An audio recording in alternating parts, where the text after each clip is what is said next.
Bonjour, aujourd'hui donc nous abordons l'établissement des documents de synthèse. Donc les documents de synthèse sont une étape importante pour chaque organisation. À la fin donc de l'exercice comptable, chaque organisation donc se doit de réaliser les documents de synthèse, c'est-à-dire ce qu'on appelle les comptes annuels, faire une synthèse des comptes annuels de l'exercice donc passé.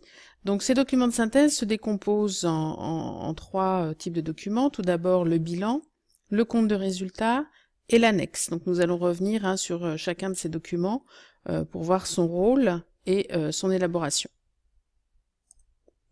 Alors, déjà, comment présenter ces documents de synthèse? Il existe trois systèmes de présentation prévus par le plan comptable. Donc le système de base, le système abrégé ou simplifié et le système développé. Donc déjà les obligations se font entre système de base et système abrégé ou simplifié. Le système abrégé, ce sont pour les entreprises dont la taille ne justifie pas une présentation dans le système de base. Dans le plan comptable, selon vos plans comptables, ce sont les comptes souvent qui sont en gras. Alors que dans le système de base, donc on va utiliser l'ensemble des comptes en noir, gras et non gras.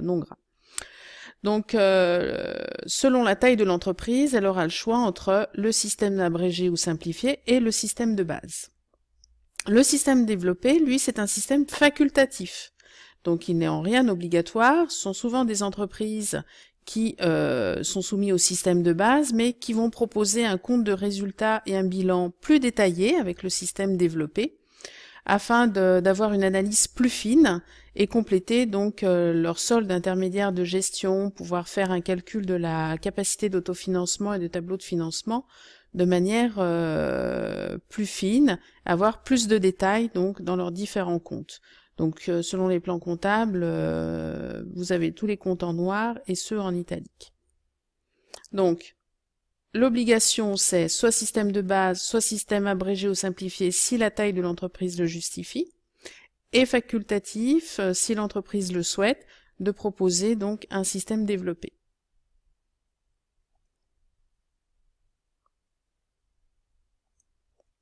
Alors, système abrégé ou simplifié ou système de base. Donc, comme je vous l'ai dit, tout dépend en fait de la taille de l'entreprise. Si on est dans une micro-entreprise, c'est-à-dire qui respecte au moins 2 de ces 3 critères, l'entreprise est soumise donc au système abrégé ou simplifié, comme le précise le Code de commerce pour son bilan et son compte de résultat, et elle est dispensée d'annexes. Pour les petites entreprises, donc autre catégorie, qui satisfont à au moins 2 critères sur les 3, dans ce cas-là, nous sommes encore en système abrégé ou simplifié, et pour l'annexe, c'est une annexe simplifiée.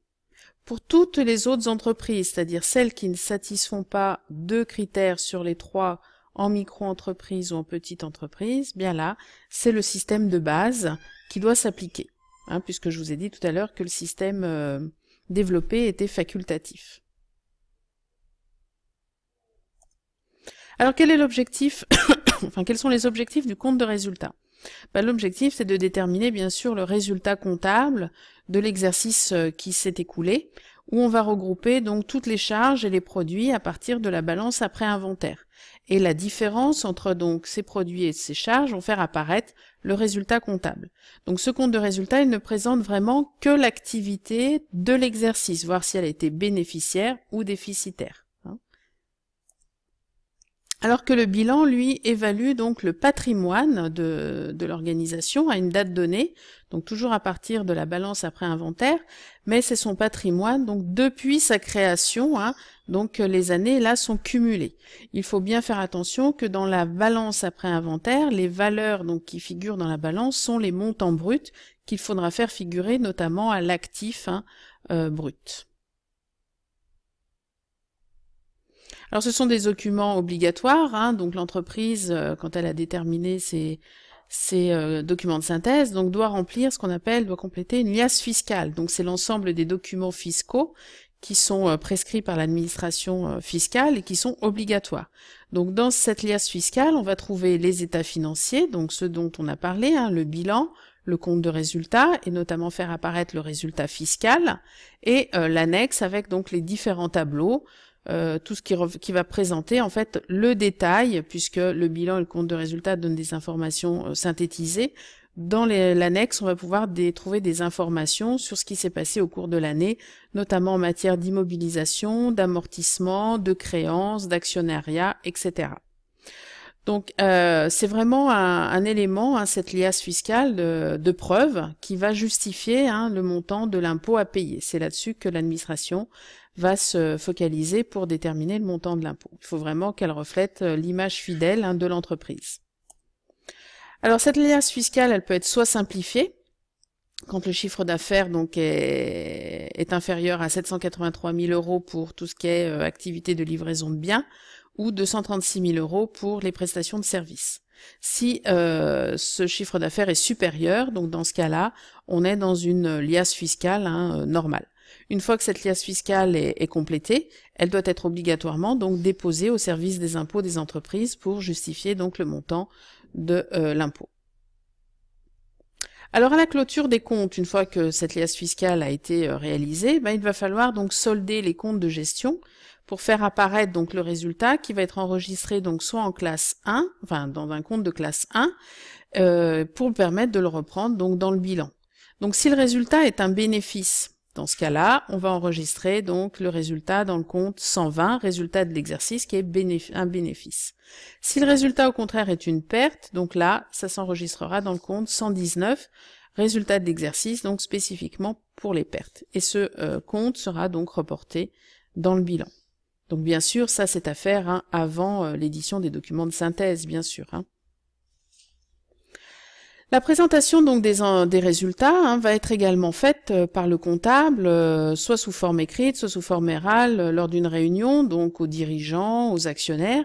Il fait ressortir donc les atouts et les faiblesses de l'entreprise. C'est à partir de ces documents que, au niveau interne, les décisions donc stratégiques qui vont engager l'entreprise à long terme vont être prises, mais également donc les décisions tactiques, les décisions de gestion qui sont plus à moyen terme. Donc c'est vraiment un outil d'aide au pilotage de l'entreprise pour les années futures. Depuis mai 2015, donc la télétransmission des déclarations de résultats donc est obligatoire pour toutes les entreprises. Cette opération se réalise sous forme dématérialisée, c'est-à-dire le transfert des données fiscales et comptables se fait donc de manière dématérialisée, soit par l'entreprise elle-même si elle est habilitée, soit par l'intermédiaire donc d'un cabinet par exemple d'expertise comptable ou un groupement professionnel comme il en existe par exemple dans le bâtiment. Voilà. Donc depuis mai 2015, après avoir donc réalisé le calcul des résultats, il faut obligatoirement le transmettre à l'administration. Voilà, je vous laisse travailler sur ces documents de synthèse et notamment donc d'en faire quelques-uns manuellement, mais également de les travailler par rapport au logiciel de gestion intégré ou non. Au revoir.